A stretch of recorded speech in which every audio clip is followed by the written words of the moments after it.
xibaar yu wér te wóor ca tàng ba abonnez-vous pour ngeen di mën di jot suñuy vidéo. ngeen jëf ci ànd gi ak ñun ci chaîne bi di Buzz 221 HD. collectivité territoriale tête à tête bi waroon am ci diggante Diomaye ak mairie daan nañ koy reporté dinañ ñëw ci lan moo ko waral waaye laataa loolu abonné leen ngeen activé cloche notification bi te aimé vidéo bi. rencontre bi waroon dox ci diggante le président de la république Bassirou Diomaye Faye mi nga xam ni moom mii moo waroon rajo ak ñi nga xam ni ñooy les exécutifs territoriaux muy maire yi ak président des conseils départementaux yi. loolu waroon am le 16 juin ci centre international de conférence Abdou Diouf SICAD de Diamniadio daan nañ koy reporté ba le 2 juillet bi ñu dëgmal bu ñu sukkandikoo ci ab communiqué bu ministre de l'urbanisme des collectivités territoriales et de l'aménagement des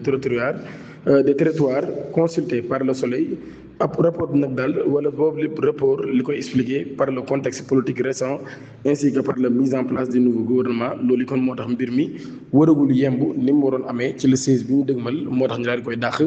ba ñaari fan ci weer wi nga xam ni moom la ñu dëgmal gi daal di am ndaje boobu nga xam ne président de la république war na ko amal ak les collectivités territoriaux ci loolu tamit ba tey le premier ministre Ousmane Sonko xamle woon na nag moom